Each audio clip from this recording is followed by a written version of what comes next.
Sulu kanyonlarda yaşadığımız sorunlardan biri de birbirimizi anlayamamak. Dar kanyon duvarları arasında akan suyun sesinden dolayı sesli iletişim yeterli olmuyor. Peki bu durumda ne yapacağız? Kanyon sporunda kullanılan uluslararası hareketlerden faydalanacağız.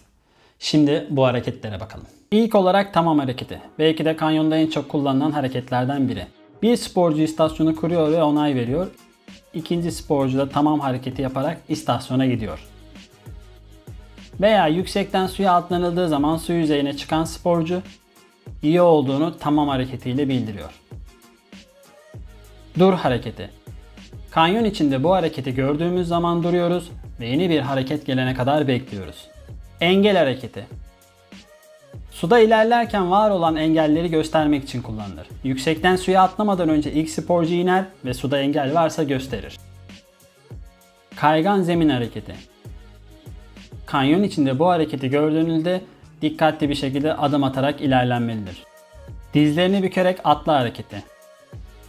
Suya atlarken tavana değme ihtimaline karşı dizleri karnına çekerek atlanmasını bildiren harekettir. Lanyard tak hareketi.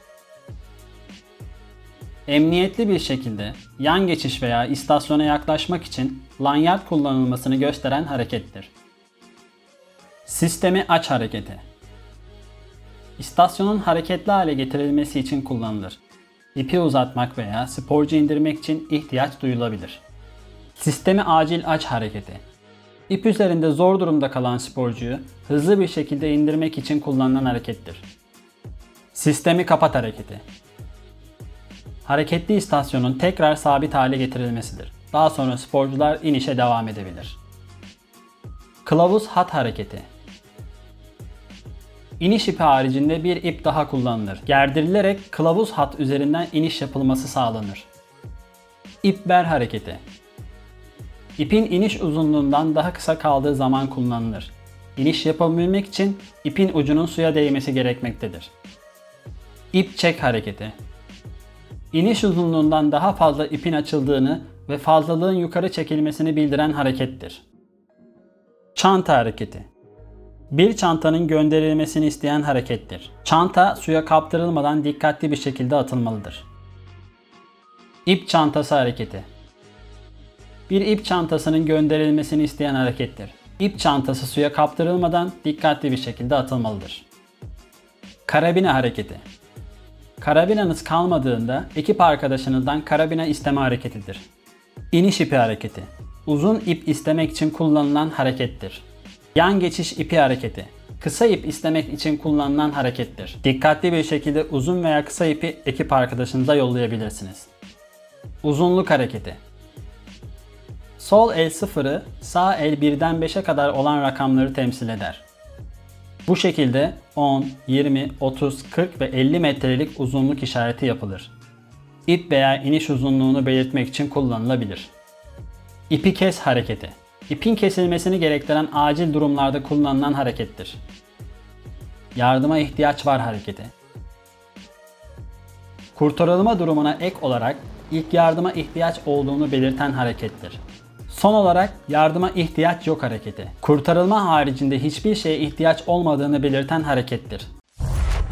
Bu videoyu çekebilmek için geçen cuma saat 16'da Bursa'dan yola çıktık ve cumartesi günü gece 1'de Kastamonu Ersizlerdere köyünde bulunan Emin abinin yerine vardık. Gidiş dönüş tam 1260 kilometre yol yapmış olduk. Çekim yapacağımız için sabah erkenden kanyona giriş yaptık. Yaklaşık 9 saat boyunca kanyonun içindeydik.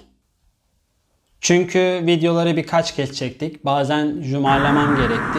Oldukça yorucu oldu. Bu arada teknik rapor güncellemesi de yaptık. Ersizlerdere Kanyonu'nun teknik raporunu merak edenler açıklamalar kısmında bulabilirler. Son olarak desteklerinizi bekliyorum. Değerli zamanınızdan birkaç saniye ayırıp abone olursanız sevinirim. Bitti mi? Hayır. Şimdi sizi kamera arkasıyla baş başa bırakıyorum. Gelecek maceralarda görüşmek üzere.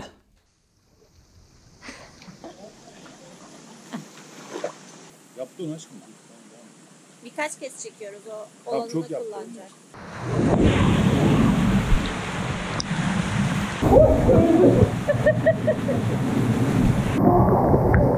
Deli vuruyor ya. Bir el sallasana Haydar. Ben bugün O zaman ben gidiyorum. Tamam Anka!